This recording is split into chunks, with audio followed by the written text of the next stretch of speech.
All right, and we're live. So, welcome to episode number, I forget which episode this is. I think it's episode number 6. Today we have Americo Jr., which I called him Junior. You can call me Junior, whatever. Americo. Just don't call him Fred. That's what he said. He left it very clear. Yeah, man, so thanks for coming on. No, it's awesome to be here. Thanks for having me on. Yeah. We were just talking about how this is the first podcast where I actually don't know you at all, right? So we don't know each other. We've never been, seen each other before. And now are you trying on the headphones?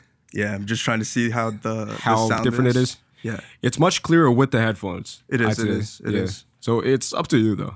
I think I'm going to go no without headphones. Without it? Definitely. Just solo? Not a fan of headphones. All right, cool. That's fine. All right. So just make sure that when you speak into the microphone, speak into this portion of it. Because if you speak on the top, it won't get it. Check. Check.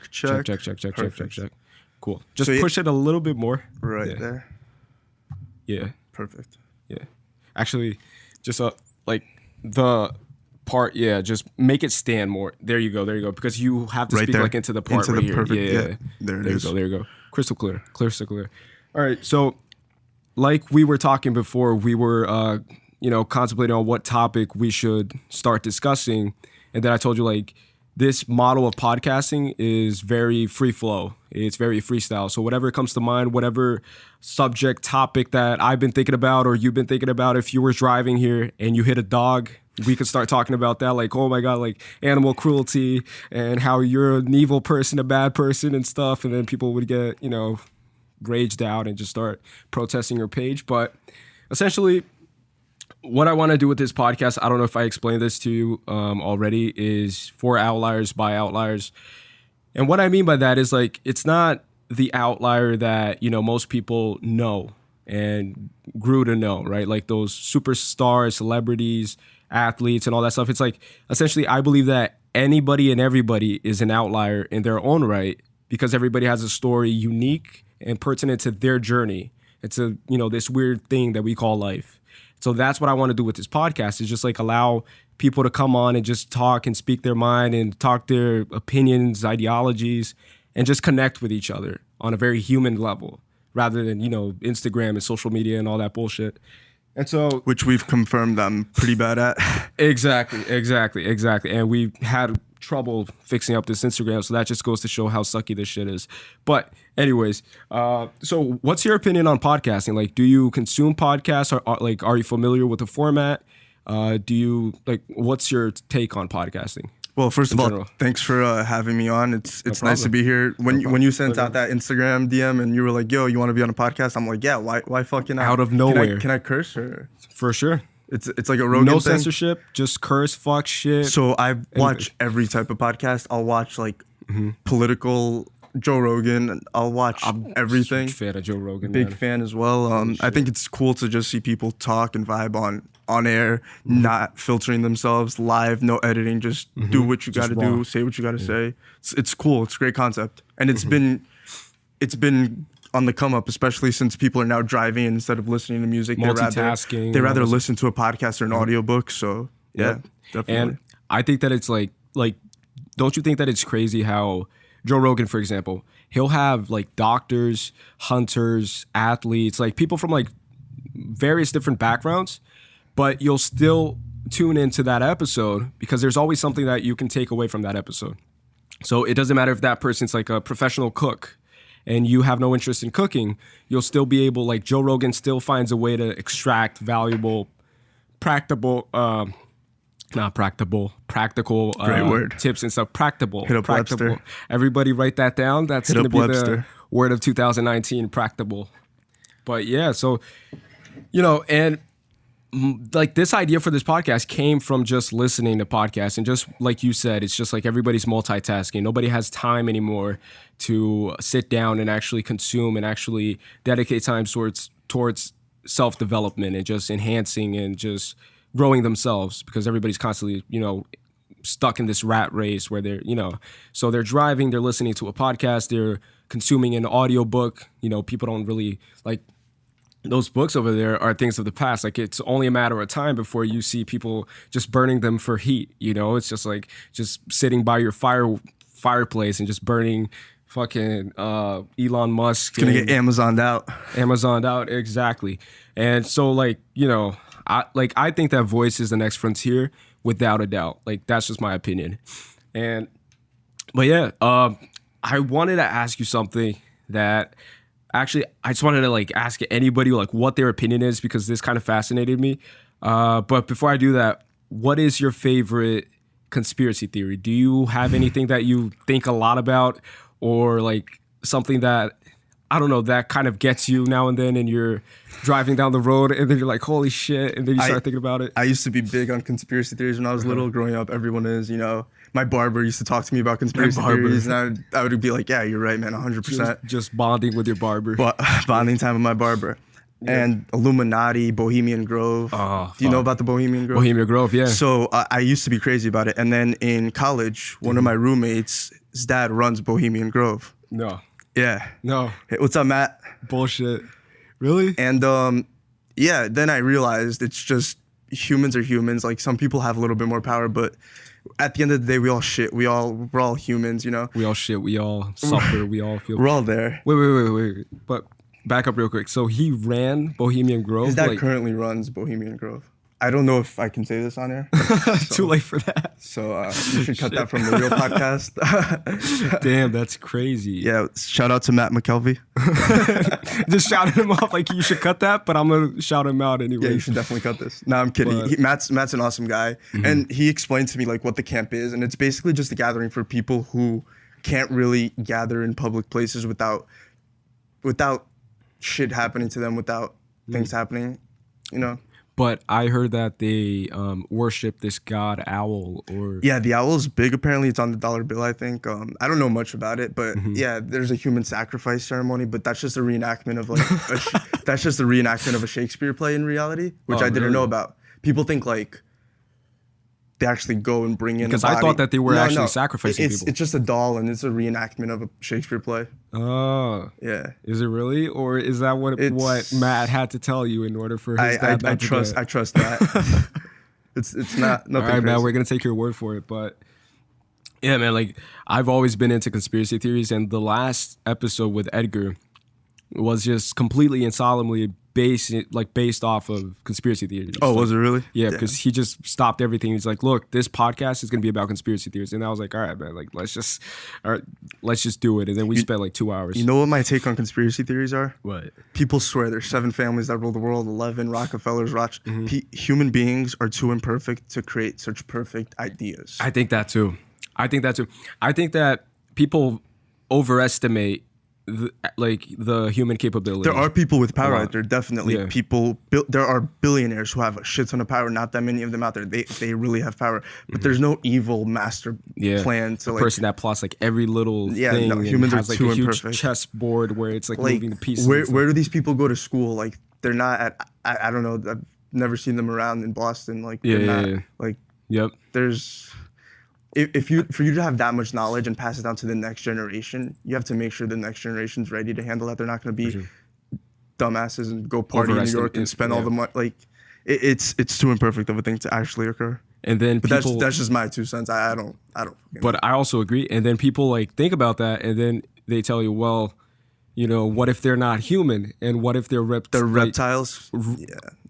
Reptilian race that runs the human race and stuff, and it just starts getting like into this loophole, into this Alex Jones thing. Yeah, no, I think it's a great way though for people kind of use it as an excuse to not be able to do better in life because they think there's this faceless, nameless 100%. Force out there out to get them. No, I don't think there's this nameless, faceless force out to get you. If you work hard, you can do anything, especially in this country. Yeah, I think that it's exactly that. And people project their insecurities out into the world, be it into like other people, and people try to pull you down. Like, if you're aspiring to do something more, people will try to tell you that what you're doing isn't worth it, and they'll try to bring you down at all costs. And people do that with the government, and they always try to find like someone to blame, I think.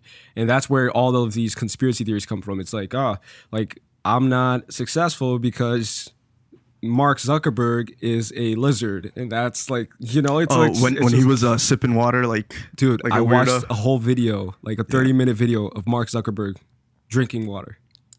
Like, I don't want to literally. ask what you do on your time, but wow, 30 minutes on that.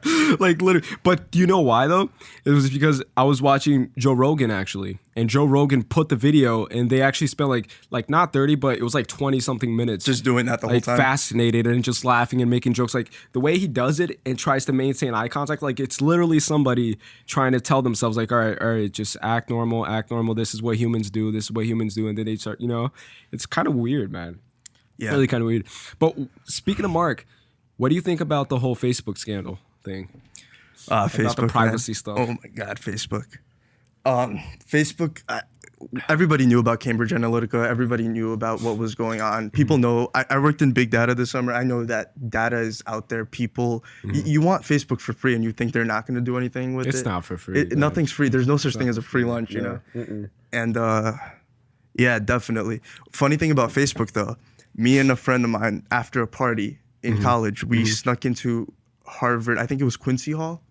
And we went to H33, which was Zuckerberg's dorm when he went. So in that little room, Facebook was created. I got goosebumps. Like two girls were living in there. We were talking to them, and they were like, yeah, Zuckerberg like created Facebook in our dorm, and it's a small dorm, man, like a tiny. Like humble beginnings, man. Like talk about humble beginnings. He was probably drunk that night. If you watch the movie, he was drunk, mad, and the girl or some shit like that. No, he was mad because he didn't get into that final club, the what am I gonna say? Bohemian Club. Bohemian Girl. Fuck. Great song, by the way. Bohemian Rhapsody. No, he didn't get into the Phoenix Club, which is one of the final clubs at Harvard. So that's why he got on this. And then he got pissed, and then he said, "Well, I'll create my own club." Yeah. And then isn't that how like most businesses? Oh shit! I think I have to charge my phone. Hold on. You want me to do mine? It's up to you. I mean, if you want to do yours, You're gonna edit this, right? Or is it continuous? It's continuous. It's raw. It's raw, yeah. All right, cool. Raw, authentic, cool. Hold on. All right, guys. So he's gonna put his right now. So go follow him on his Instagram. You logged out or no? You can log out. Yeah. I'll just log out real quick. Hold on. Go on mine. No, I'm gonna log out of mine and then I'll join yours. I'll just save this. Okay, cool. Then I'll wait for you to enter. No more Bohemian Grove. Exactly. So your friend can't be shouted out anymore. Mark, right? Yeah, Mark. How do you do Instagram Live? Go to. I'm terrible with technology. Nah, it's fine. Stories, and then just click over here, live, and start live.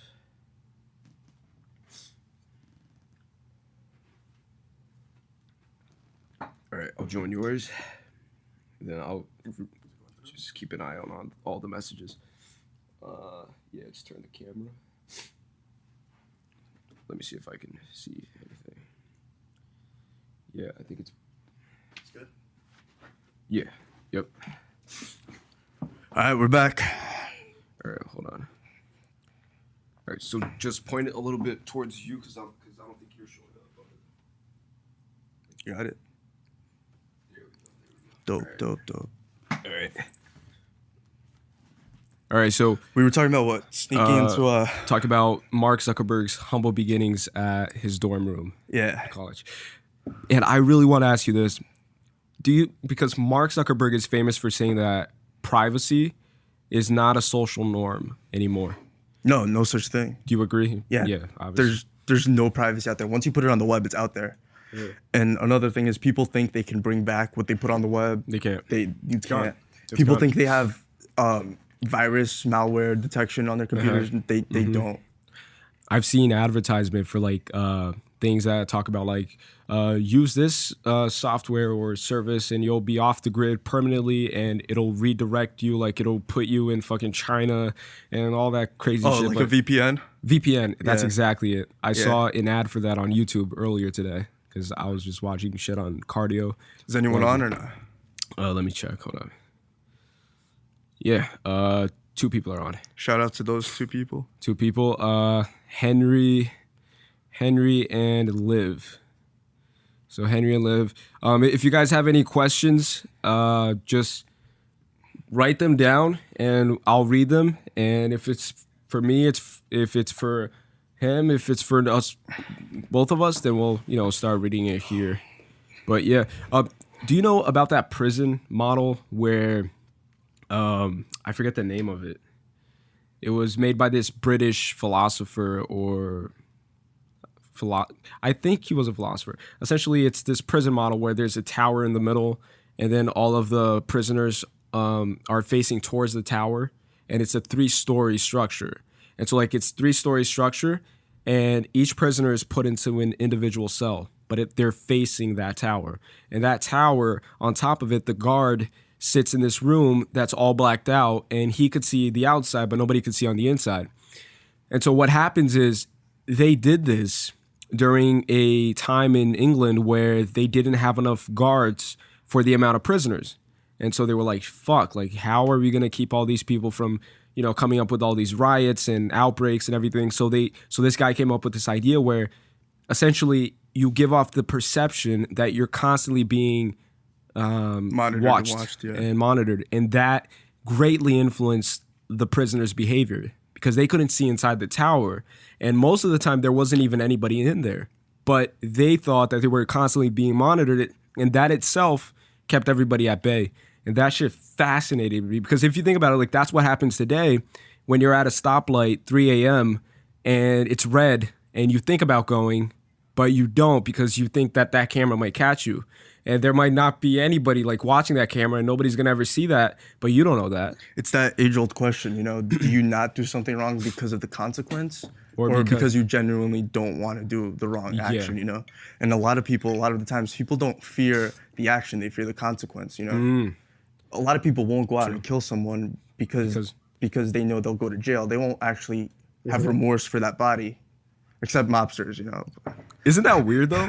Like, isn't that crazy though? It's like, that's just so inhumane in my opinion. Like that example that you just said about like killing somebody. And that's 100% true because everybody like lives their lives through their own perspective, right? Like everybody's their own protagonist. So you're the protagonist of your story and you just think about yourself. No matter how selfless you claim to be, like how, Buddhist or whatever, or how at bay and peaceful you claim to be, like you'll always be thinking about yourself, and that's kind of fucked up. Like that example is fucked up because it's true. Definitely, right? It's true. It's like I won't kill anybody because I'll go to jail. Like fuck that person. I don't care. Yeah, no one really cares. Let me see if hold on. Junebug, how do I buy Bitcoin? How do I buy Bitcoin? Who asked that? Live. Don't. I don't know anything about Bitcoin. But I do know that it's down, like, it's down maybe 70 or 80% from the all-time high. Mm-hmm. I don't think cryptocurrencies, at least Bitcoin, is going to be the one. Cryptocurrencies have a lot to work on, especially Ethereum. The blockchain is still kind of iffy. A lot of people don't even know what a blockchain is, but they're putting their life savings and mortgaging out their houses to buy I know people who have done that, and I told everyone when it hit 20K, I'm like, it's going to go down. It's a bubble. I think Bitcoin's at 6,000 now. Ripple's at like 25 cents. Ethereum's at like 250. It's drastically. It's collapsing. There's nothing backing it up. It's just all speculation. And she also asked, is buying stock in Runscape a good long-term investment? I don't know what you're talking about. But stocks are also overvalued right now, FYI. Yeah. Someone predicted that, I forget his name. He was on the Joe Rogan podcast. He predicted that there will be a crash. That a crash is imminent, actually. Like, it's, definitely. It's very close. Yeah, it's always cyclical. And that's what definitely. Ray Dalio talks about, right? Like he always explains that it's a machine, Principles. Everybody should buy that book. Principles by Ray Dalio. Yo, buy that book and buy the audio version. Yeah, do the audio because I can't read a book, but I'll do the audio. No. Did you ever do both of them together? No, I don't. Dude, I can't do that. Fuck. If you try it, I think you'll change your opinion on it. My reading habits, yeah. Yo, like I tried that with Jordan Peterson, and he has a very weird voice, and subtle it kind of gets But I just started paging through it. I was like, holy shit, like it's almost as if you're at a fucking lecture. It's like when you're in class in like the 5th grade and you're reading through because the whole class is reading, you're just going through it. Exactly. That one kid that stutters, and you're like, potatoes. Yeah. But do you know about investing in gold?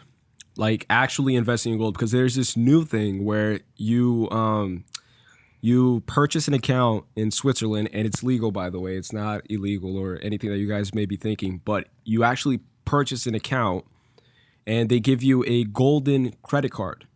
I think it's like 18 carats or some shit like that. Like, it's a very heavy credit card.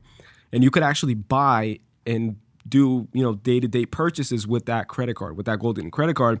And what happens is they just extract the amount of that purchase in gold in your bank account in Switzerland that you've purchased.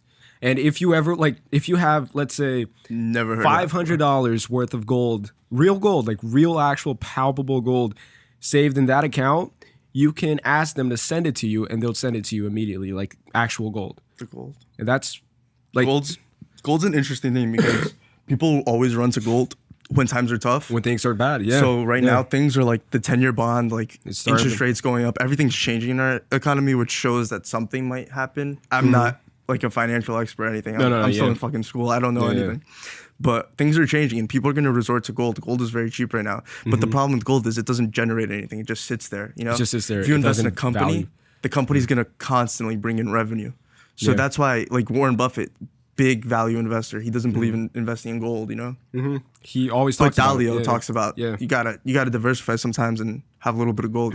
A little bit at least, just to save yourself in case you fucking need it. For him, a little bit's probably billions of dollars just worth of gold. Just a little. Add in Bridgewater's small percentage. Headquarters. Let me see what else they said. All right, what do you know about crypto? We already talked about that. Who's asking these questions? All right, so Vincent asked, what do you know about crypto? Liv asked... Wait, Vincent asked that? Yeah. Shout out Vin. Shout out Vince. Lauren asked, what is this? This is an interview, actually. He has been chosen to work for Ray Dalio's company, right? So this is an interview. No shot I'm working at Bridgewater. Bridgewater. After I see the corporate structure there and how you, no shot I'm working at Bridgewater. Really? No? But shout out Lauren as well. Lauren, why not? Cool. Bridgewater? Yeah. I don't know. Is it just the hedge fund life? Do you watch Billions by any chance? Billions on Showtime. I've saw like ads of it, but that's highly recommend the show. But is the hedge fund life is definitely stressful. It's like investment banking but on steroids. But that's where the money is, I guess. Because you're managing other people's retirement plans. Yeah. And if you fuck up, and then you fuck up that person's police officer. That's life. A lot of police officers without their pension. Knocking on your door, like knocking on your yacht. It's like, fuck, nah. But so, what do you study at college? I study finance and strategy. Mm-hmm. So I'm hopefully trying to get into investment banking, consulting, work at a hedge fund, private equity, whatever I see myself fit in best. Got it. Got it. And but college is interesting. A lot of people, I know you're a big proponent of like maybe school's not for everyone. Yeah. I also think maybe school's not for everyone. If you don't take advantage of it, then exactly you're just spending money. That's my main thing with it. It's just like I'm against, for example, telling your kid that he or she has to go to college. Yeah. Like I'm against that. But I'm, in favor of like, for example, like you're actually taking advantage of it. So you're actually invested in it. So you're actually taking advantage of everything it has to offer. Sometimes, yeah. Like you're obviously not a robot and you're not going to be, but you're a human being and you're obviously going to go off the rails occasionally and stuff. But, just read it. But exactly, like I think that if you're actually taking advantage of college, then it's a good thing. But, like myself, I think that, I'm trying to find a different route, a different way. Are people asking anything? Yeah, a lot of people. A lot of people are asking questions. What the fuck? They're probably curious to know what this is. Yeah. It's probably like, what the fuck is going on? Like every guest. So what this is basically reached out, podcast. This is going to go big. Next Joe Rogan right here. Next question. What's Buddy Velastro's house like? I've never been to Buddy Velastro's house. The cake boss The cake boss, yeah. I worked there when I was younger. Really? So, yeah, unfortunately. No, shout out, love, like the family. They're really cool, cool family. Like, did you actually see him? Or yeah. I worked there. I worked in the Hoboken location. That's where they usually stay the most. Wow, that's crazy.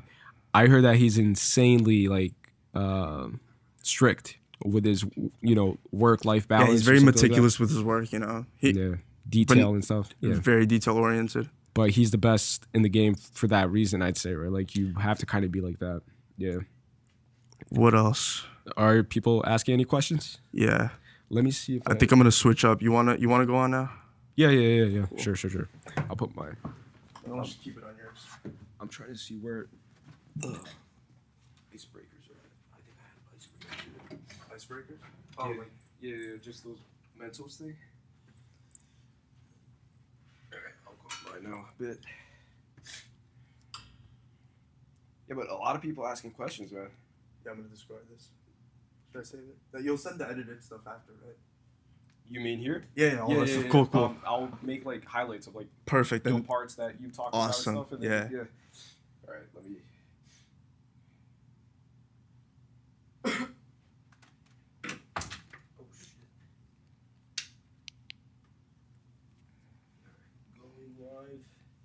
Going live now. Fuck, man. I thought I had some icebreakers down here. Did I not? Did I take them upstairs? Fuck. All right. And then if people ask questions or something. Yeah, I got it. All right, cool. Let's see this. Did you go live? Yeah. All right, got it. Am I live there? Yep, right. Definitely. All right, so what were we talking about? We were talking about hedge funds. Yeah. And Bridgewater. So what is the... Dalio's also an awesome guy, by the way. So the nicest guy I've ever met. Talk about that experience. Not the nicest guy I've ever met, but talk about that experience. Like, how was it? How did that go about? So basically, I met him at this conference that's organized by Brazilian students at Harvard and MIT. It's the Brazil conference, and every year they do a crazy event where everybody of importance of Brazil gathers around and talks about the country's future. Oh, okay. So it's everybody really cool. Everybody that's Brazilian that lives here. That lives in the Boston area, the schools in Boston. Got it. So I worked really hard on that. Like, it was probably took up most of my semester, and we were able to gather about 100 senators, presidential candidates. Holy shit. Dalio was there, George Paulo. Last year, Buffett was there. God damn it's a crazy event. Man. Wait. Event. But only people from Boston can go? Like, I can't go, right? It's hard. It's mainly students in the Boston area. Students, so, got it. So it's a very small event, maybe 300 people at the event. And the goal of the event is to bring an understanding, a dialogue of what to do with the future of Brazil, which is something you can't really do in the country because nobody would take it serious. So if you bring it over to the States, and then people it kind of gives it a little bit more credence or something like that. Gives it credibility, exactly. And I can agree 100% on everything you said because I was living in Brazil for the past 6 years, right? So I lived there for 6 years. I went to, through high school, and the situation there is not getting better anytime soon. Yeah, it's bless all those people because it's fucked up. Everyone's trying to come here, and I know people and friends, which I won't state their names, obviously, but don't be like me. They're trying, but they're trying to go to Canada, go to fucking Switzerland, and just get out of there at any cost. Some are even going to Japan for some reason. Any place is better. Just get out. Just get out. What's going on in Venezuela right now? Venezuela is crazy. Their toilet paper is more expensive than their money. Just to give you a perspective of what their currency is worth. That's what happens with inflation. God damn it. I saw a Vice episode where they actually went to buy money, right? So exchange, I think, dollars for their currency. And they showed that it's $100 with a stack of this much of Venezuelan money. It's probably worse now. And I was like, holy fuck. And plus I saw this video that a friend of mine, shout out to Victor Maguinino, he sent me this video of the Venezuelan president. Is it a presidency there? Dictatorship? I don't know. Dictatorship? I don't know. But the main dude of Venezuela was standing here. Maduro? Yeah. And then his general was to his right. And you could see when the camera zoomed in, as soon as he did this with his fingers, an explosion happened in front of the dictator. And then they kind of framed it as if it was a protest from the people against Maduro, right? Yeah. But you could obviously clearly see that his general pressed the button, and as soon as he did this, boom, it exploded, and then they enacted this whole dramatic thing where they covered the camera president. Started shaking. You ever watch wrestling growing up? WWE? Yeah, of course. So the minute the guy gets punched, the camera shakes a little. You can't see anything. It's like the whole. The guy gets FU'd and the camera starts shaking. I was obsessed with WWE until fairly recently, until I was 13 or 14. Like I was pretty old when I found out that it was fake. I got so depressed. Really? I got so depressed. I was like, fuck. Like, dude, like me and my friends, like after school, after fucking Ann Street, we would just go to either my house or his house or a friend's house and just watch that shit and just fucking all afternoon, all night, Batista, John Cena, Undertaker, and all that shit. Yeah. But that shit's crazy. I don't know what's going on with wrestling now. I haven't watched it in I don't a know. long time. I know was that a big fan growing up. I know that Gary Vee. Gary Vee. Do you know Gary Vee? Yeah. Are you a fan of Gary Vee? Do you like him? Like, he's what like. do you think? Do you know who Tony Robbins is? Yeah. I think he's like a shittier version of Tony Robbins. Really? Yeah. Like he's a more squeaky, Yeah. He unbalanced, tries. like Yeah. inconsistent. Yeah. Like he's trying though, and I know like he wants to buy the Jets and he wants to be a billionaire. Like maybe he'll do it. But I don't know with the media company how far you can go. With How that. far it'll go? Yeah. Yeah. It's a media company. You know, you can't. Yeah. You're not taking care of billions of dollars. It's hard. Assets and stuff. Yeah. Like yeah. for him to buy the Jets, he probably needs what 3B. 2B? Probably, and he's probably like close to 1B, I think now. Really? Yeah, like I don't think he's a billionaire. But his he's company, like, VaynerMedia, probably is, not him. yeah, actually, his company is worth 250 million. And I don't know what else he's invested. Like he's investing he bought talent Facebook agencies early, and and stuff. he predicted like Yeah, Instagram yeah. was gonna get bought out. Yeah, Things like that. Yeah. And then he started off like by doing wine videos and stuff, and now he's his family's small wine shop. small wine shop. Which he hustles and he grinds, and I respect that. I respect. Yeah, like I started off my entrepreneurial journey like watching his videos, and then but at this point, like I'm kind of at the same mindset as you are, where I kind of see his stuff and it's very repetitive. You know, it's always the same thing. It's all about like hustle and grind and don't complain and whatever. And you're 30 years old, you're so young still. Stop. You know, it's always the same same thing. You're not young at 30, by the way. You're not. And I hate when people like talk about like you have to be extremely patient. Like, of course you do, right? Because you can't like rush perfection and stuff. But you like don't be too patient, you know? You like can't be. Just run after whatever you believe in, just try to make it happen and try to make it, you know, and try to act the most efficient and effective way rather than, you know, thinking that 40 like he literally says that 40-year-olds are young. Like you're still a baby. I don't know what he's still like. What world is he living in? You retire in this country at 62 now, I think. You have 20 years to be a millionaire like, at your 40s. Like, dude, come on. Like, let's be realistic. But again, he's appealing to young crowds. Young crowds love the young motivation. Crowd. Yeah, exactly. They'll do it. Like Gary Vee will tell you to do something. You'll do it for 3 days, and then you get off that routine, and it's over. Yeah, and then you start like seeing that it's not really that. It's not feasible to do. Yeah. He tells people like. What's a good example of something Gary Vee would say? He would say like, you're broke, go on eBay, get something for free, go to that person's house, get the table, bring it on the bus, and then on the bus you're not gonna find the buyer for that table in a week. It might take a little bit longer. And for you to make $10 after all that time, you could have just worked a 9 to 5 and made that. You know, like and made it. Things like that.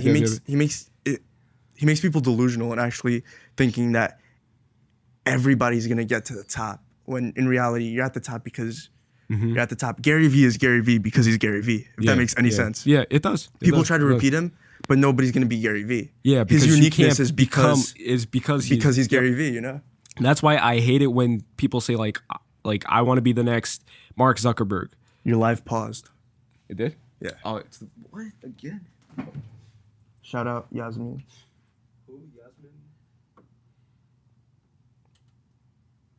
It's because the fucking battery wasn't charging. You got a charger? I got it. Cool.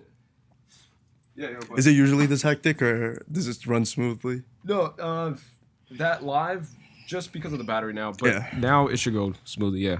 But anyways, like I hate it when people talk about like I'm gonna be the next Mark Zuckerberg. You're not gonna be the next Mark Zuckerberg because if you set out to become the next, he's done it. You've already lost if you set out to become the next Mark Zuckerberg. It's not gonna happen, right? But speaking of that, what do you think? Like, do you ever like just sit down and start thinking like, fuck, like what's gonna be the next big thing? Because the internet kind of came out of nowhere, right? Social media came out of nowhere, kind of. I know that voice is on a rise right now. Yeah, Alexa, right there. AI, yeah. I'm huge on voice. I think voice is the next frontier in content consumption. I think that, podcasting and audiobooks and all that stuff. I think Gary Vee, for instance, pushes audio more than what it will really become. Because people get to talk on the phones. Do they do it? Yeah, no. No. Yeah. People aren't gonna sit down and say, Alexa, get me. Like people just rather do it on their phone. Yeah. So touch might be. I think AI is the next big thing. AI.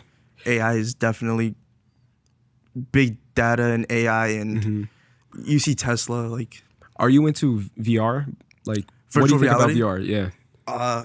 Yeah, especially the guy who's in charge of the VR project at Facebook is Brazilian. If you didn't know. No, I didn't know. He's that. Brazilian, and he's revolutionizing. Facebook's 10 years ahead of everyone else on VR. I heard that they're investing heavily, Heavily, like, so a lot much of money. fucking money. Yeah, But Billions. he's the head guy is Brazilian, and he's a genius. VR is gonna be. We're gonna do this podcast in. You're 10 at years. your house. I'm at my and house. I'm You're at my at your house. People And in then everybody's gonna be around this table virtually. Just people participating in in it. corporate America aren't gonna go to offices. Offices are gonna close down. There's no point in wasting so much money on real estate when people could just work from home and get the same thing done. I think so too. You know. I think so too. Aren't you scared though, like that it'll get to a point where the world is gonna be so overly populated that everybody's gonna be like living in like small squares, like from that wall over here until here, like this small section. Overpopulated? Overpopulated, yeah. Just like it gets to a point where there's just so many people, and that real estate becomes like rarity, right? Like people. If you can't have really real afford- estate, you're the shit. Yeah. So like people could like in the future only afford like small spaces, and then what would happen is you would get home or you wouldn't even leave your home, and all you would do all day is just put on your headset, and then through the headset you could experience life. It's like the Matrix when everyone's. It's like the Matrix, exactly. I don't Do you think, not in North America at least, because our population's on the decline. People are having less children, but in Asia, not even China. China's on the decline too. India, their population crazy, dude. Crazy right now. India's crazy. Like I've That's seen why videos. jobs are probably gonna get outsourced. Like a lot of people will tell you, go get a degree in computer engineering, computer science. I don't think that's the best thing right now, because you can learn how to code. Yeah, do it on your own. Don't get a 4-year degree in it, because you cost the same as 6 or 7 people in India who will work 12 hours and do a better job at the coding than you will. That's true. That's So true. Yeah. you know, even if you're a little bit above average, there are 10 people in India, in China, in That are still Asia probably- that are gonna do better and charge a fifth of the price. Charge much less. Yeah. So skill sets right now, like I don't know what to expect. It's complicated. It's a very complicated. Everyone thinks subject. if I go get a computer science degree, I'm set. Yeah. But if A you're lot not of the people best think of the best, if you're not working at a Google, a Facebook, a hedge fund, whatever. But that's one of the biggest problems too. Is like most of these people, they think like, fuck that, I'm gonna open my own Google. Startups, yeah. I'm gonna open my own company, and then they try to pitch it. But if you look at the startup company for like apps and stuff, like especially apps, it's insane, dude. Like everybody and their mom is creating an app nowadays. Like even I went through a phase where I had an app idea. I spoke to a couple of app developers in New York City and stuff, and I tried to make it happen. And that was before the whole gym idea. Okay. And it was actually, ironically so, a fitness / social media app, which I thought would be the next big thing. Like was it like people post their fitness videos kind of? It was predicated on this quote unquote new technology, something that I never saw being done before. But essentially, I'll tell you the idea. It's been a while, but essentially what it was is you would walk into a gym. You would have this app, and then when you open the app, there would be like a map of that gym, of that building. And then everybody in that gym would have this app. And so it would kind of be like a Facebook. And then once you walk into that gym, you could click, for example, you're working out and you see a cute girl, right? And then you click on Evolution her profile. Fitness, Newark, New Jersey. Evolution Fitness, Newark, New Jersey. A lot of Every cute girl. every cute girl at Evolution. I went to Evolution for like a couple of months, dude. And that place is That's the place. That's a good place to go. Good place to go. But anyway, so you're at Evolution, right? And then you open up this app, and then you see like all these cute girls. And if you click on their little blue dot on that map, their profile pops up.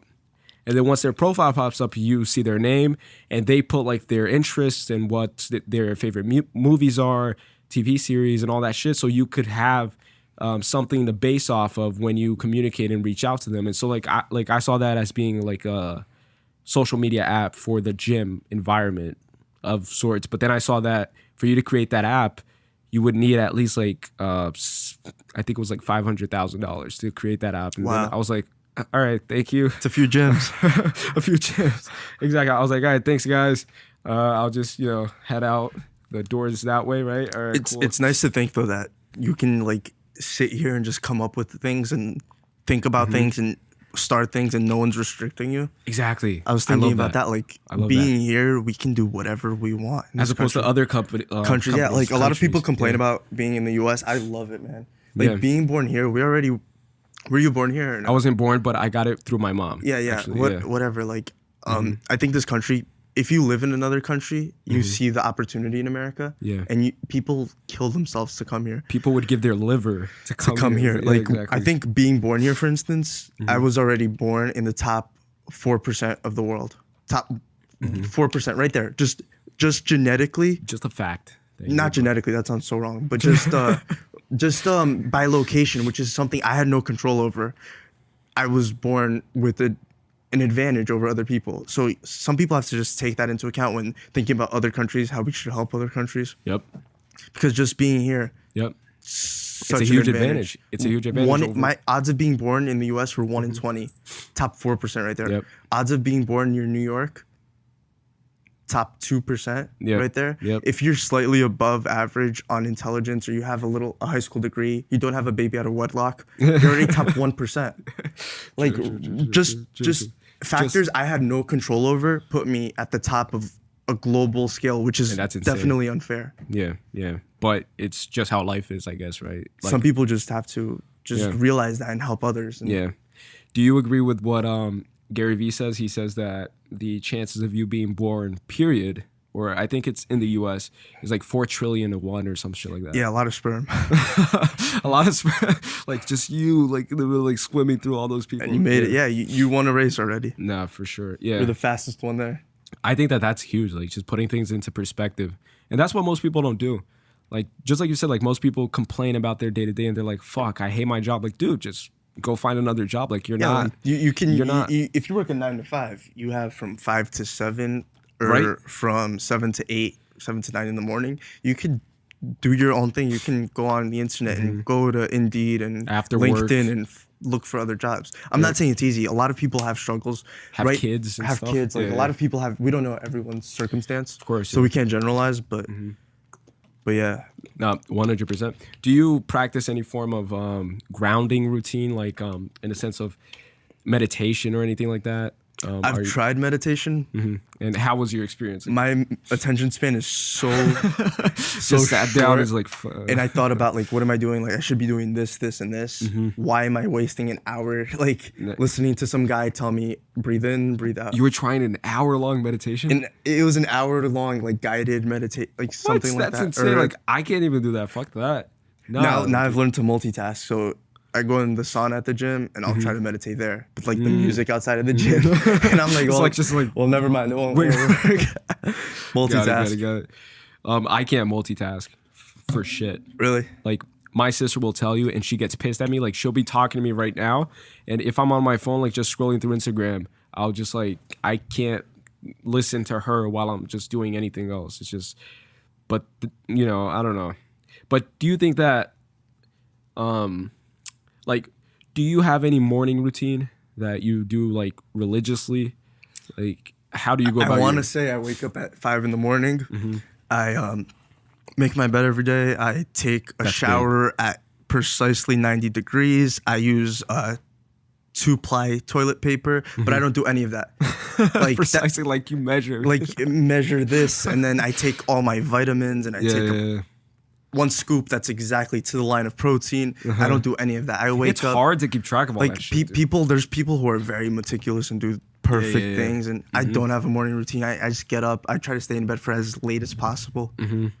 Like I'll run out. I'll take a quick shower. I time myself in the shower sometimes just to like. I do that too, but I do it through like music and through podcasts. Like I know that this song is like 3 minutes, and then the next one is 3 minutes, so I'm like, all right, 6 minutes, and then I'll just. I have a routine for everything. So like I'll go in the shower. I know that I'm gonna shampoo for 30 seconds, and then. That's crazy. Like everything is so timed in my life because I leave everything for the last minute. Yeah. Like coming here, I knew that if I left at exactly 7:30, I would get here at 8. Yeah. Yep. Do you think that leaving things for the last moment is a Brazilian thing? Yeah. It is, right? Because Brazilians have something called o jeitinho, O jeitinho brasileiro. They think like they can always finesse their way into doing something, but yeah, sometimes you just have to wake up earlier or not get to things late like Brazilians. Dude, like unfortunately, I'm always late for things, and people who know me personally, like they'll vouch for that and they'll, tell you that. And I'm not too proud of it, obviously, but I try to work on that, on timing and just scheduling things. And it's just that thing that you talked about, like multitasking. I'm the type of person, like, for example, let's say that I had to meet with you at your house in your podcast studio at, I don't know, at 10, and it's 9:15, and it's a 30-minute drive, right? So I have 15. Oh, I just bit my gum. I have 15 minutes to get out of this house, right? In those 15 minutes, in my head, I can do this. Shower, I can edit a couple of footage that I need edited. I can respond to emails. I can do this. I can do that. I can do that. And then in my head, like, those were only 15 minutes. And then when I look at my watch, it's fucking like 9:50 already, and it's 10 minutes to 10, and there, then then you'll message me like, Callie, like, are you coming? And then I'll be like, yeah, I'm on my way, like 15 minutes, but it's all bullshit. And then I do that every single time, and I hate myself for it. But I do that at the gym. At the gym, I'll be like, I'm gonna stay in the gym for 30 minutes, stay there for an hour and a half. I always walk around, talk to people, like spot people, motivate people. Let me help you. Yeah. Yo. What do you think about talking to girls at the gym? I do it a lot. You do it? Yeah. But so how do you go about it? Like, how do you approach that? I always like try to scheme away. Like, I love talking to girls at the gym. Oh my God. Especially girls who take pictures of themselves like right after. I'll like laugh at them and they catch it. And then that's a conversation right there. Okay, right there, yeah. Like you always find a way. Slick. You always find a way to talk to. Slick. Do you because like what do you have to lose? Nothing. Nothing. It's just, yeah, exactly. Like another person you wave and smile at the gym. Yeah. Like I've noticed that too. It's like the gym could be like so hostile as well. It's like everybody's like kind of like eyeballing you. Evolution and, like, Fitness. That place is a fucking nightmare to work. Like, dude, I have cousin of mine. Like she doesn't work out there because of that. Because she hates the people that work out there and the way they work out. Yeah, it's either you hate evolution or you love it. But let's not talk about a brand now. No. But the thing is, like, there it's a place where, I don't know, people are either like really big and girls are like super hot and they want to take pictures. I'm not a fan of taking pictures at the gym.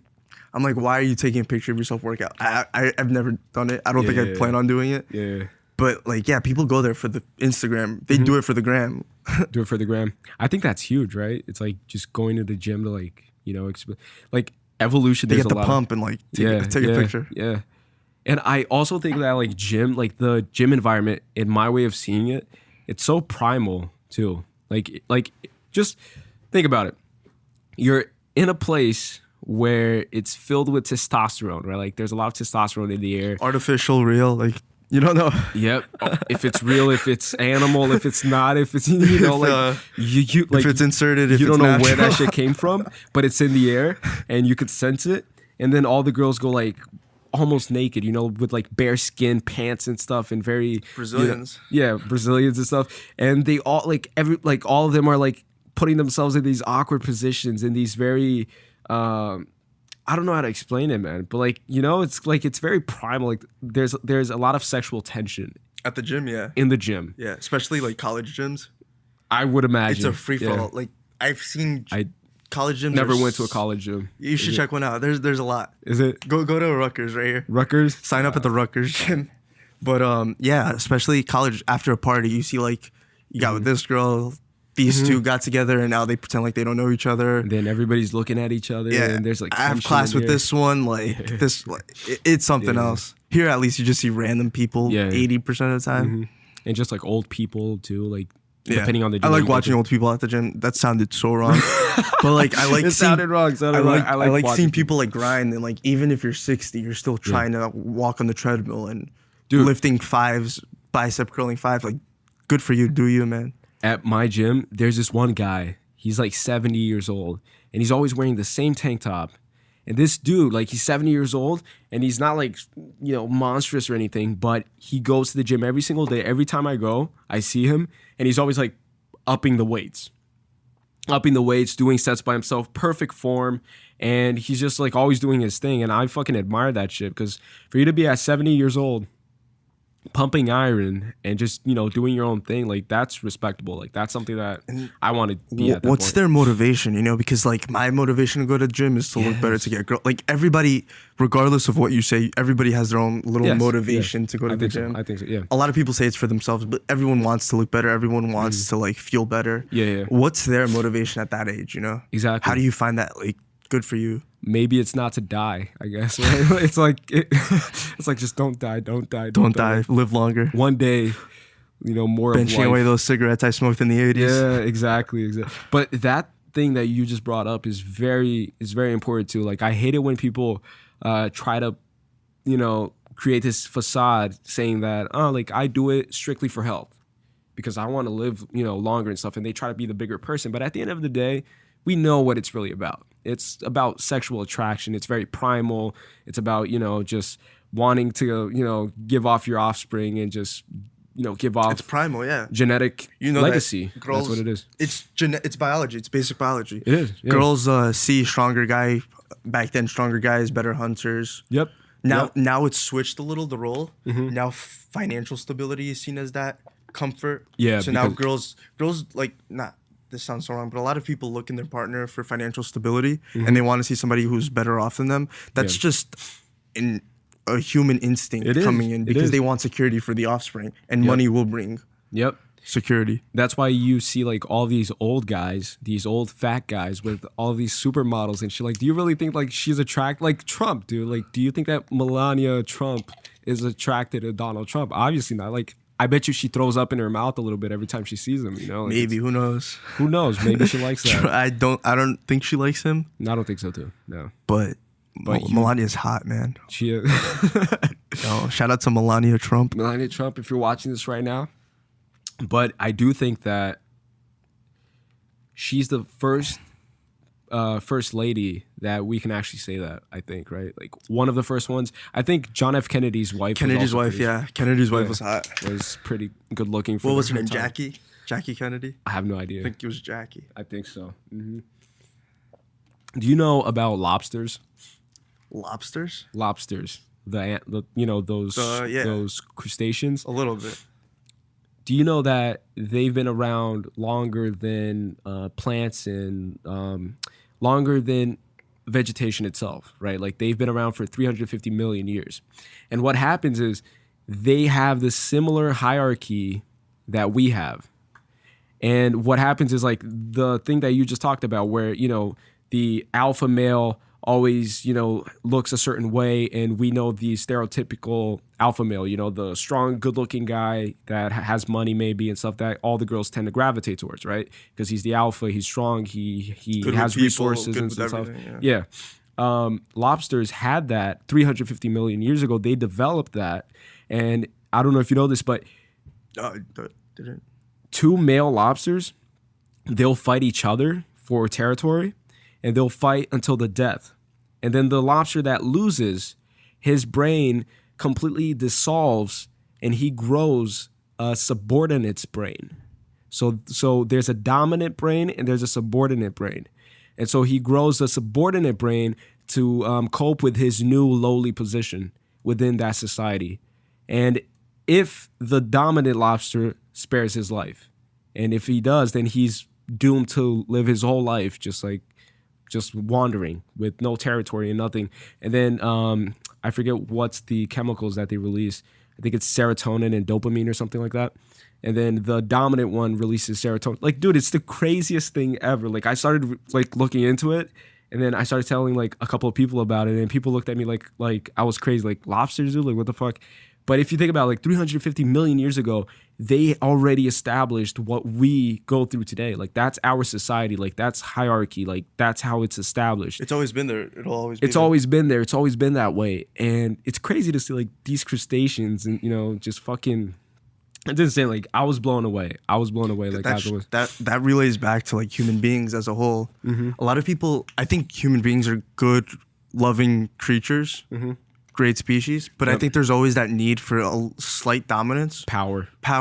That's why I think a lot of societies won't work out like perfect equal societies because power structures are always going to start forming. And whether it be there's at always at the workplace, there's always going to be power structure. I think so too. It's inevitable. Yep. And I also think like there's always going to be ambition, and where there's always ambition, like there's always instability. Like I'm a firm believer also, like, do you know the Taoist symbol, the yin and yang? Yeah. So it's chaos and order. I think that the world is governed by that. Like everything that happens is predicated on chaos and order. And if you analyze, because like I went through a phase where I was studying like every religion to try to like understand, because I hate it when people say like, I don't believe in God, and then they can't really like back it up and can't really explain why they don't believe it. So I didn't want to be that guy. So like I wanted to like put myself into like that, like those people's shoes kind of, and kind of understand the religion and kind of look into it and stuff. And I noticed that everything, like if you look into it, everything is predicated on chaos and order. And where there's chaos, there's possibility for order. And where there's order, there's always possibility for chaos. And one of the biggest examples of that, which also blew me away, is the Garden of Eden. If you take that as an example, and I forget how it was specifically, hold up. That serpent that spoke with Eve. That serpent is a visual representation of chaos, and the garden represents order. And so where there's order, chaos will always beckon. And where there's chaos, order will always beckon, and something like that. And so like I started like, you know, like looking at things in that way, and it all makes sense. Like if you actually think about it. Are you a religious person or no? That one hit home. Everybody has the same exact reaction every time I bring up religion. It's crazy. Man, I want to be that guy that says, like, I've read history and I know how Christianity was spread and this and that and it's evil. But sometimes I just sit down and you pray when you don't have another option. Of course. Sometimes it works. I don't know if it's pure luck, if it's coincidence. Of course, yeah. But like when you're on your deathbed, I know I'm going to be praying for all my sins. So, yeah. For real. But at the same time, I know Christianity was spread through evil ways, and it has a purpose of, you know, of keeping society structured, telling the poor not to steal from the rich, not to kill because society needs to continue. So I don't know. I see both. I'm a person that sees both aspects in everything. Both sides of the coin. Whether it be political, I see both views politically, and I can debate on any side politically. I can debate on religion on both sides. I see both sides to everything because I think that's important. Everything has its side, but sometimes I'm that person on the fence, and it's never good to be on the fence. Yeah. But that's really good though that you do that, because most people don't. Yeah, like, a lot of people are firm believers in. Most people attach themselves to one ideology and to one team and to one tribe and just fuck you. And it's always like team A versus team B. And that's what we see a lot nowadays, right? Like it's all of this racial instability, racial conflict, sex, genders, and everything. Like everybody's always finding a reason to be hateful or to like, you know, like to create a team. And I think that like that's so kind of like stupid, to be honest. But I think that wherever there's like firm set of beliefs, there will always be conflict. Like conflict is kind of inevitable because you always want to like prove a point. And because we're dominance species that have ego, like most other animals and species don't have ego. And so, you know, and ego is a very tricky thing. I'm going to get my phone real quick and then I'm going to bring it here so I can see if anybody... Oh, no one's asking questions. No? Nah. All right, guys. Bring it a little bit closer so they could actually hear what I'm trying to say. Fuck. Follow Mulek. Follow Mulek. Who said that?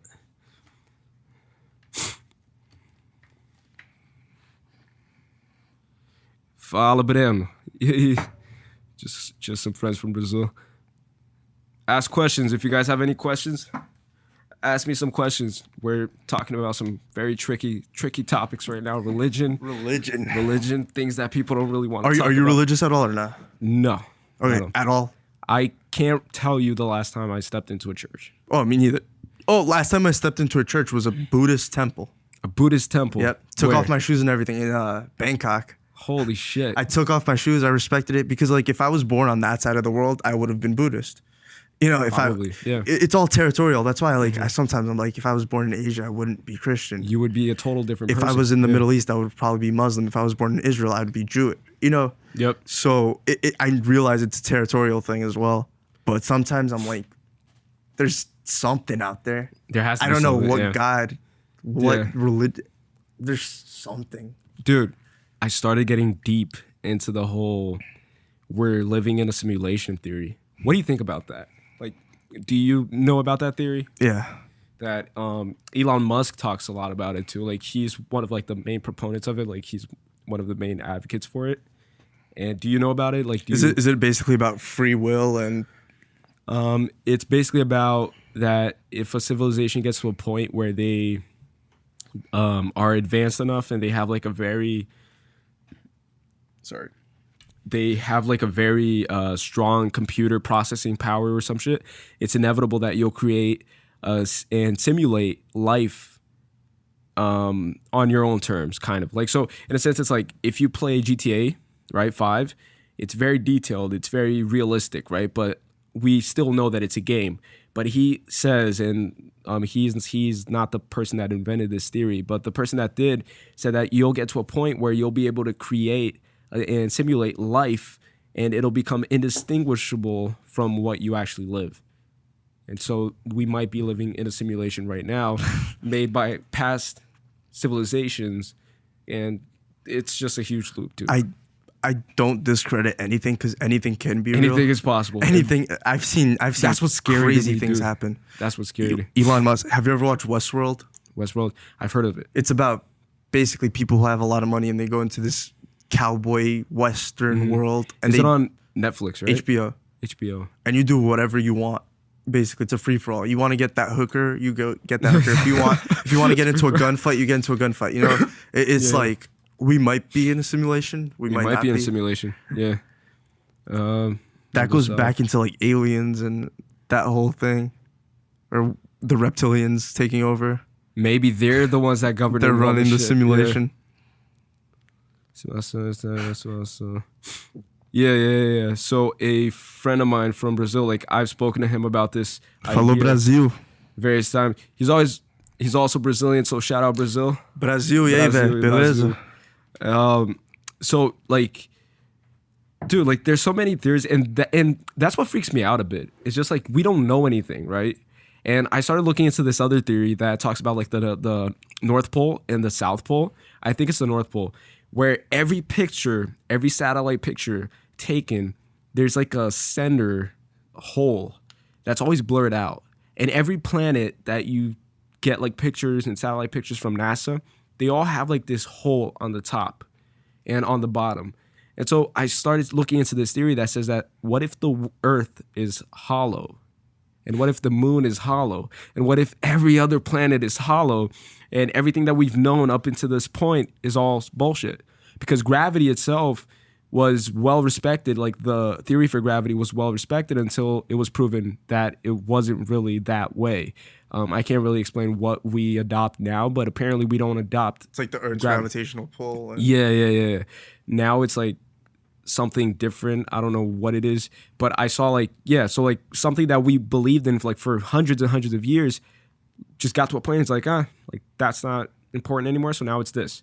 So, you know, like that's what fucks me up a little bit. Yeah, like, science is always changing too. And then when people scary. don't know what to say about science, they'll throw religion in. Like, and say that it's God's will. It's God's will. But then once science discovers it, then science knows the answer. Exactly. That's why who knows what's going on. What's the world going to be like in 50 years from now? Imagine. Are we going to Tomorrow. be here in 50 years, do you think? I think our generation's going to live less than our parents. Why? Really? Yeah. Why? Definitely. Because my dad would drink Coca-Cola once every Christmas. And now And he would eat healthy food. And he grew up on a farm. My dad had what I dream of growing up. Mm-hmm. Like I dream of having that life, like living on a farm, raising some chickens on a hammock, a simple like life. a river. Yeah. Because like once we see something crazy happen here, I went to a movie theater to watch The Incredibles with some people, and I realized how human beings, society runs perfectly until shit happens. The movie theater went dark, everybody was screaming, kids were crying, In panic. that's when a movie theater went off. So imagine when there's no food at grocery stores, no light. Imagine what society would be like when like the stock market crashes, people lose everything, people are killing themselves. People are breaking down store windows because society only runs smoothly because we think society is going to run smoothly. The minute shit hits the fan, you know, people are going to be looting stores and just go rampant.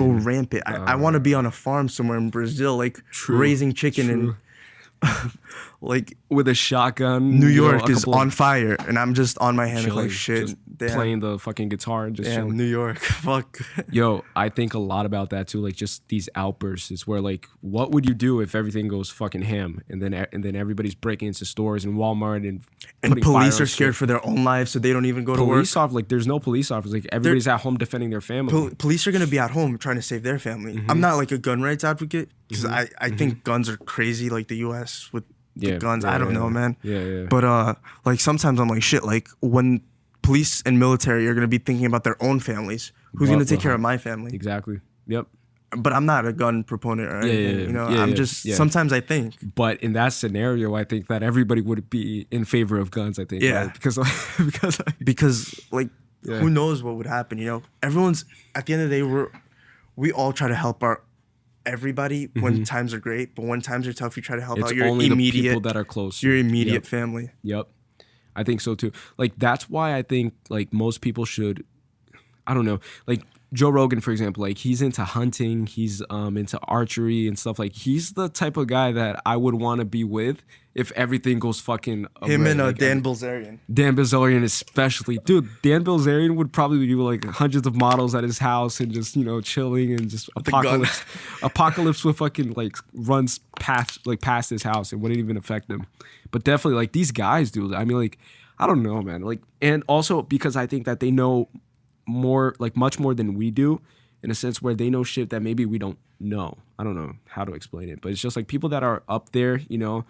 I think that once you reach a certain point, you kind of get communicated by some, you know, shady figures. Maybe a guy in a fucking suit comes knocking at your door. It's like, hey, Mr. Rogan, you know, come with us. Yeah, but Joe Rogan wouldn't be the guy to get that information. He probably wouldn't. He's just a podcast guy who gets like 3-4 million views. Yeah. He's like an entertainer. He wouldn't get that information. Wouldn't want, maybe like the Rockefellers, they would get that information. Yeah, for sure. Warren Buffett would probably get it. Yeah. Maybe. But like Joe Rogan wouldn't get that information. Joe Rogan's like an ant. True. Like we're all ants, but Joe Rogan's an ant as well. He's just a part of the entertainment segment. He's just the entertainment segment. Got it. Yeah. You know, segments. Yeah. What do you think about that whole entertainment thing? Like, do you believe in the Illuminati and all that shit? Like that, you know, like, I don't know, man. Like, are you a fan of hip hop? Yeah, definitely. Do you know of all of like these, you know, new rappers that are coming up, these, you know, with tattoos and shit? Lil Pump, like, they're all doing, 6ix9ine, they're all weirdos and shit. Yeah, all colorful and stuff. And it's just like, let me see the charger. Oh, yeah, sure. Just click the side button once you connect it. No, yeah, but I don't know if, again, we talked about this before, but who's this nameless, faceless group that wants to control the music industry to brainwash kids? Yeah.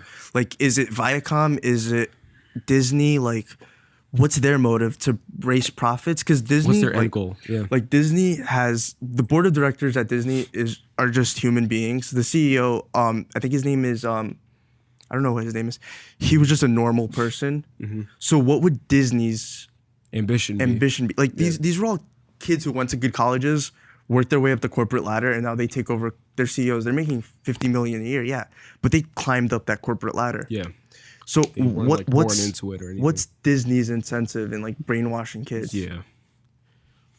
They're just humans at the end of the day running these companies. Maybe there's something above that level of Fortune 500 CEOs. But like that's. What do you think about all those subtle messages though? Subliminal messages? Yeah. Those are funny. Placed like throughout like Disney Channel, Nickelodeon, like 666 and Coca-Cola and like shit, sex stuff and all that shit. The sex written in the Lion King. Yeah, Lion King and all that shit. Yeah.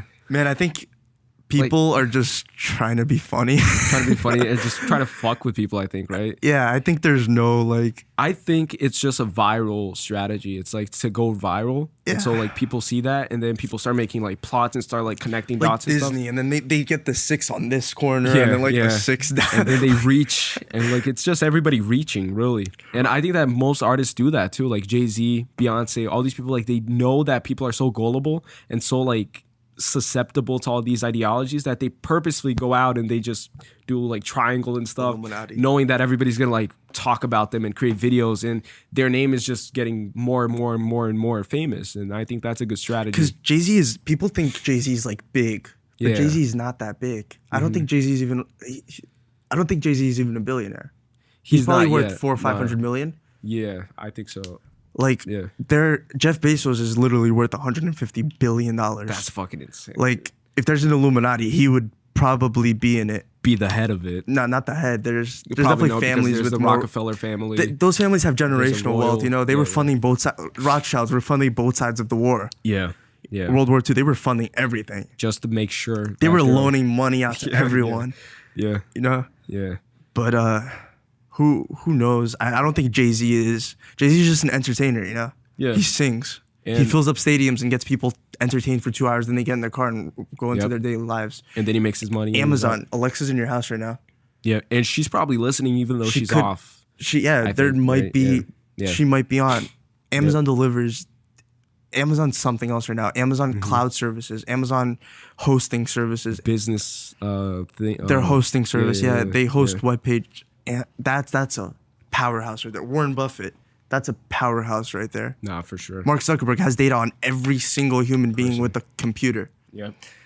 Like, maybe he's a reptile. I don't know. Maybe, or maybe he's just weird with. Or maybe he water, was I just a guess. kid in college dorm who Yeah, had an idea. and that maybe is what defines everybody's future. I guess it's just like everybody lives in a maybe, right? And that's the beauty, and that's what scares me about life. I'd say, you know, it's just, I don't know, man. It's just weird. But where do you see yourself in like, let's say, in like 10 years from now or 20 years from now? Like, what's your definition of success? So the Chinese, since China Mm-hmm. became this powerhouse globally, they started setting 5-year plans for the country. Mm-hmm. So every 5 years they meet and they set the next 5-year plan for China. Mm. They don't do a 10, 20-year strategy. They do 5-year 5 strategy years because because more it's attainable. realistic. It's and more- realistic. yeah. If you set a goal to be a billionaire, you might not do it. But if you set a goal to be at the top 1% and make $400,000 a year, you could do that. yeah, yeah. It's not crazy. It's practical. It's yeah. 400,000 and a year, and it keeps you motivated too because it's an obtainable goal 400,000 a year, you're top 1% in the US, which is top 1%. Like, in the you know, in the world. Yeah, 400,000. That's not crazy. You see bridge painters crazy, working construction making 200,000 a year. Yep. You can't make more than a like. Yep. We can do it. We speak the language. We have Yep. every aspect. articulate, and we can study, and we're always pursuing knowledge, and we're always trying to grow and stuff. And yeah, We can do it, you know. And Yeah. oh yeah, back to the 10-year plan. So I set 5-year plans for myself. Mm-hmm. So since I started college to the first year after I graduate, I have my first 5-year plan, and I want to graduate with a degree, study abroad. I did all that, work at a hedge fund, Mm-hmm. and I want to get out of college and work at not Fortune 500. I don't want to touch any of that because you become a corporate slave and lazy. it's just too. 9 to 5. I don't want to do that. Yeah. So maybe investment banking or something that I really have to, private equity, something that I have to grind in. But at the end of the year, I'll get a fat bonus check. It'll be worth it. It'll Yeah, be worth yeah. it, you know? Do something like that. And then after that first year, then I'll set my next 5-year plan, whether it be get an MBA, whether it be continue on Wall Street. you Got know? it. Got it. That's dope, man. How about you? Uh, You always get the person's side, but never your own. exactly. And I've never really like I think about it a lot, but because the way I function is like I like giving my all and like my 100% at whatever I'm currently focused on, right? So in a sense, like if I'm at the gym, I'll just be completely isolated and focused on doing whatever I have to do and then get out. Like that's me. And then like if I'm doing a task, if I'm responding to email, like one email, I'll go 100%. Like I'll produce like the best fucking email response I can possibly produce to that person. Even if that person is kind of irrelevant, I'll put in the effort, right? So it's always Triple check 100%. Yeah.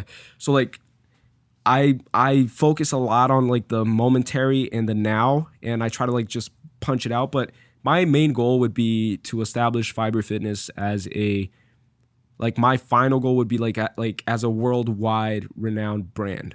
Like a Gold's Gym. Yeah, like I want the Fiber name to be like, if you say Fiber, people know about the gym and people think about the gym. It's like, oh, Fiber. It's almost like Nike, McDonald's, Gold's Gym, like it's just like Fiber, and and the way I'm going to go about that is creating a movement. And that's what I think, will actually take the brand and actually create something different from what's corporate and what's already, extremely bureaucratic, I would say, right? So like if you go to like Planet Fitness and LA Fitness, it's very corporate like there's no sense of community, there's no engagement, there's no social media presence is minimal. And so I want to create a movement, and off of this movement, I'll create like businesses off of that movement. And so the first one is the Fiber Fitness gym itself. And then eventually I want to create like a clothing line that will be predicated on this movement that I've been creating inside the Fiber Fitness gym, and then a supplement brand even, and then like try to like expand within the fitness market, if that makes any sense, right? Definitely. So that's my macro goal. It's like sticking and just throwing the fiber. Like this podcast is called FiberCast for a reason, right? So essentially I'll get this podcast and put it inside the Fiber Fitness gym itself. And then I want to interview like members, interview local CEOs of businesses around the gym, and create a sense of community where people will actually go like get out of different cities in New Jersey to go to Fiber Fitness to see what the hype is about. It becomes an event. It becomes an event. It becomes more than a gym, right? And the face, because I'm a firm believer in like every company has to have a face behind it, because people trust people. People don't trust like companies, right? Like people don't trust Facebook. People used to trust Mark Zuckerberg, but now they probably trust him less. But people trust Jeff Bezos in a sense, right? Like Jeff Bezos, a likable dude. He's very, charismatic, or appears to be. But that's the goal. He's evolved in 20 years. His first interview to now, dude, I saw his first interview. Kudos to his whoever's prepping him, but they've prepped him well for media. Yeah, Jeff Bezos went through some very good training. I've seen his first interview. Very likable, very humble. He was very egotistic kind of, right? In the beginning? Yeah, because he laughing was loud and shit, and like those weird laughs. He was a VP on Wall Street at like 26, He was cocky. In outlier for sure. He was cocky. Exactly. So like that's the way I see it, is like there has to be a face behind that brand.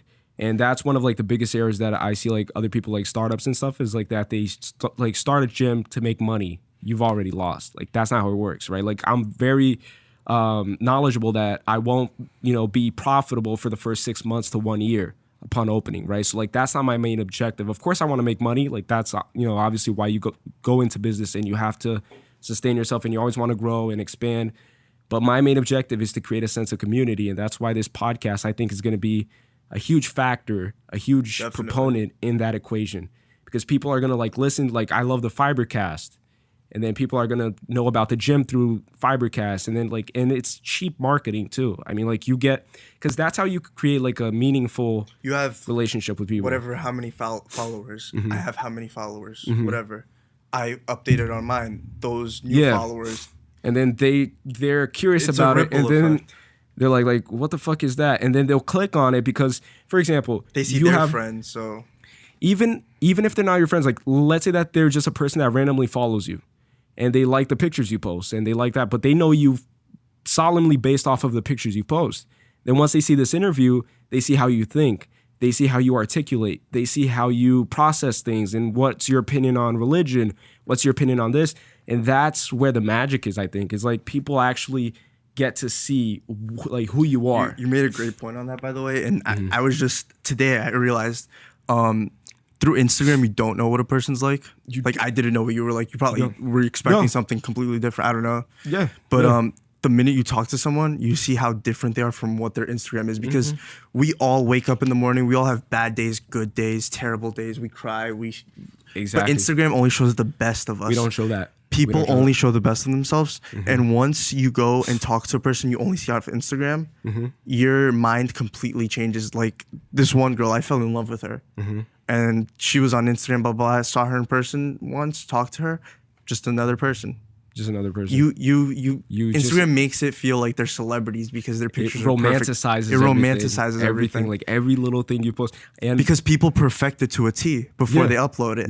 Yeah. And they filter and they crop it. How do you judge a person? You get their Instagram, first 3-4 pictures. Mm-hmm. That right there, that's what you think of the person. And that's why it's tricky. It's like you can't base your opinion on like social media. And that's why I like this podcast, because in a sense, it's kind of like a selfish thing for me, because it gives me the opportunity to reach out to people that I wouldn't reach out normally. Like if it wasn't for this podcast, we would probably never meet personally. No, you said you want to do a podcast. I'm like, why the fuck not?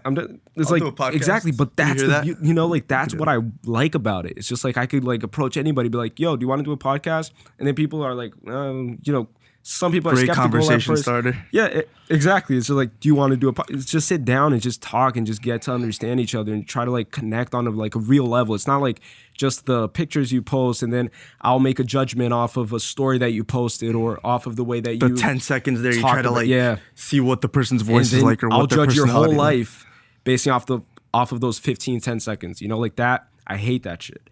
And that's why I love podcasting, period. It's just like, and it's that snowball effect. It's like, wow, like it's different. It's like, oh, wow, like he thinks this and he thinks that. And then it just starts developing and growing and stuff. So like, that's my macro goal, I guess I would say. And the no filter aspect, just saying whatever you want. No filter, rawness. You put this on what, like sound, I don't know, what people use, SoundCloud, iTunes. Apple. iTunes, SoundCloud, and YouTube. So imagine no filter, someone driving their car, listening to something they don't like or they do like. Yep. They're gonna judge you, but like, who cares? You got your voice out, And they're gonna make up their own opinion. Maybe they're extremely left, and then you said something pro right.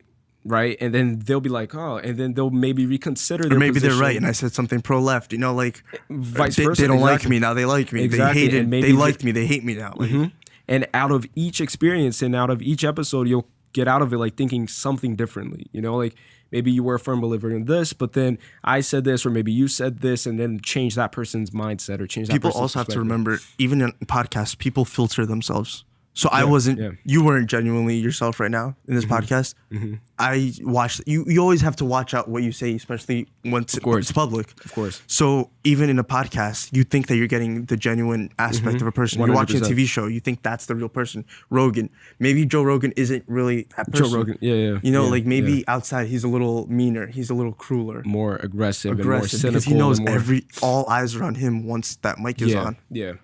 And that's also complicated. And that's also why I enjoy doing things off camera as well, like communicating and engaging. So like networking for me is a huge deal, because that's how you literally develop and grow within societies. Like the more people you communicate, the more opportunities. It's simple probability. It's simple math, really. So, but that you said is extremely true. Like I can't say like things that would maybe make people hate me forever. Like just to make them hate me. But sometimes you would say it if the camera was off. Sometimes you say it when the camera's off. So maybe Joe Rogan turns off the camera and he says, well, I hate dogs, or I kill dogs as a hobby, like I hunt dogs. How long have we been on air? That's a good question. Let me, what time is it? It's 9:51. What time did we start? We started at 8, I think. No, I got here at 8. You got here at 8? So we started like at 8:20.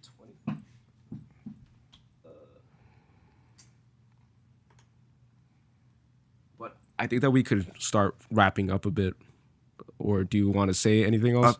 I'm down for the same reason I came in here to do whatever. I'm along for the ride. I don't care. Because time flew. I looked. I'm like, shit, 10 o'clock. Yeah, it's already 10 o'clock, and I thought it was 9 right now. It's 10 o'clock. It's 10 o'clock. We almost did like 2 hours of podcasting right now, I think. But I can't really tell on this shit, and this is what pissed me off. That this thing is hold up. Yeah, so we're at 2 hours and 23 minutes. Is that what it says? 2 hours and 23 minutes, 2 hours and a half. So you got here at 8. So we started. No. 8 to 9. No, it's an hour 30 maybe. An hour 40. What's the typical podcast? Typical podcast is like an hour and a half. But Edgar's podcast was like 2 hours too. Okay, yeah. So it's 2 hours and a half. Do you want to go anywhere after this? Food, definitely. Big food guy. Been a fan of food since 96. Since I was born. Since 96. Big fan of food. I don't know if there's anywhere open right now. Like, do you know of anywhere that stays open past 10? We'll find something. Unless... McDonald's. Do you want to eat here? I mean, there's food here. No, it's fine. There's a McDonald's. Do you eat McDonald's? Do you I'll eat like, anything. Junk food? All right, cool. Yeah, so do you have any other thing that you want to talk about or any question that you want to ask the audience? Because typically I just ask for every guest to like leave a question and you could think, actually, no, scratch that. Every episode from now on, I'm going to ask the guest this. Pretend that every person in the world right now stopped everything they're doing. They have an earpiece plugged in that will translate anything you say in English to their language, and they'll understand everything you say. You have this opportunity right now to put out a message to the world. A lot of responsibility, a lot of pressure. No pressure. Relax. You know, it's no big deal. Just 7 billion people listening right now. Just one thing, just look into that camera and tell people one thing that you want them to know. It could be a question. It could be a trick question. It could be just a statement. It could be a tip for life, something that you've learned, anything. Anything you want to say. If you said in the U.S., I would say like some generic quote about like stop making up excuses and go out there and strive for success because it's attainable. But you said around the world, and around the world, everyone has different situations. So I can't even say that. I would just say, you know, life is short. Just hug someone, kiss someone, be friendly. Just go out there and try to be the best human being you can because life is short, you know. You don't know what someone's struggles are. You see someone on the street, smile, wave, be happy, always be positive. And always deploy empathy and try putting yourself in the other person's shoes and try to understand where that person is. That's a beautiful message, man. Definitely. And with that, we'll end this episode because we're well over 2 hours right now. Time flew by. Thank you. I'm even surprised. Thank you for having me. And thank you for coming, man, on such short notice. I hope this takes off, man. It will, for sure. It will. And we'll definitely have to do another episode. We'll do a follow-up whenever you're in New Jersey again and stuff. We'll do a follow-up. And especially at the gym, too. Definitely. And just do it at the gym. All right, guys. So that was episode 6. Take care, everyone. Take care, everyone. And think about what he just said. Very deep. Like, it's very simple. Like, it appears to be simple but it's very deep, and it's something that most people don't really practice. And another thing, you only live once. So you only was YOLO. That's the motto. Not Drake. Not Drake YOLO. But yeah, like, if you want to ask your girl out, go do it. If you want to go eat somewhere, go eat. If you want to go to the gym, go to the gym. Just do it. And leave your ego Nike at sponsor. the door. Just do it. Drake sponsored this video. Nike sponsored this video. Fiber Fitness sponsored this video. Fiber Fitness sponsored this video. And Bob, shout out Bob. And that's it, guys. Thank you.